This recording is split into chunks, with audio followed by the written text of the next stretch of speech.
morning and welcome to Love Every Moment, coming to you today from Colorado Springs, Colorado. Today's verse is 1 John 1:4. These things we write so that our joy may be made complete. The first couple of words, these things, technically speaking, the way it's written in Greek, indicates the things we're about to write. But that doesn't necessarily preclude the previous three verses that we covered in the last 3 weeks. I just wanted to point that out for technicalities. Let's focus on that word our, so that our joy may be made complete. Remember, in last week's verse, and I had the link up there, that we were looking at the idea that if we speak of God's love and his goodness to other Christians, it's going to have an effect. It's going to spread joy. Think about it. How can we not help but being joyful if we're constantly talking about God's love and his goodness to us? What a wonderful church that would be if that was the normal practice. Now, let's look at a cross-reference here. John is such a faithful apostle, and you can see that in this cross-reference in the Gospel of John 15:11. Jesus himself is saying almost the same thing. Jesus says, "These things I have spoken to you so that my joy may be in you and that your joy may be made full." And that in and of itself is wonderful enough, but look at the next verse. "This is my commandment, that you love one another just as I have loved you." I'm going to suggest that joy is directly related to love. In the fruits of the Spirit, it's love first and joy second. I'm not sure if there's a ranking of the fruits, but hey, why not? I do believe that joy is a direct descendant of love, and especially God's love. Let's look at another one. Let's look at the Apostle Paul in Philippians 2:2. Paul says, "Make my joy complete." How?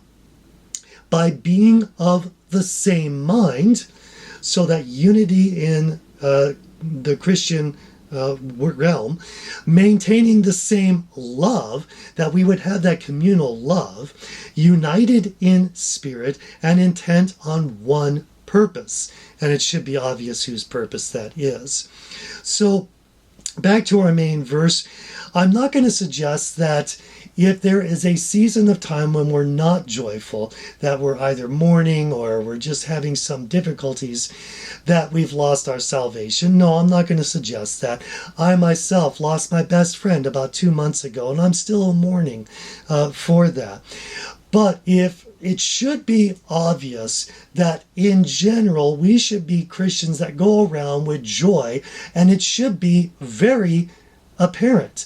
In fact, the word joy is charis or something, and it's based on the word for charisma, something that really shines. So it should shine forth when we have that love. Here's what I mean by that. There's a lot of Christians that are easily shaken when perhaps things in the world aren't going very well. Well, the world is not going to go very well. But it's funny to watch Christians get all in a tizzy if, let's say, their candidate loses.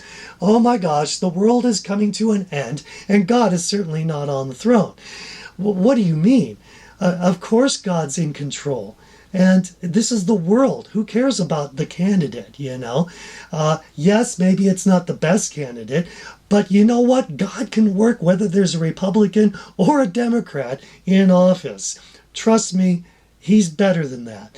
So let's not be quite so easily shaken by things of the world. Let's choose to love, which will result in that joy. And so this is the main thing. Let's just get to the bottom line. If we love God, and with that love, we love each other, and we encourage each other by proclaiming God's love and his goodness, that's going to result in joy. Again, not perhaps every second of every day, but real, lasting, godly joy. So let's love every moment, because then we're going to love every moment. I'm your average wretch, and I hope you have a great week.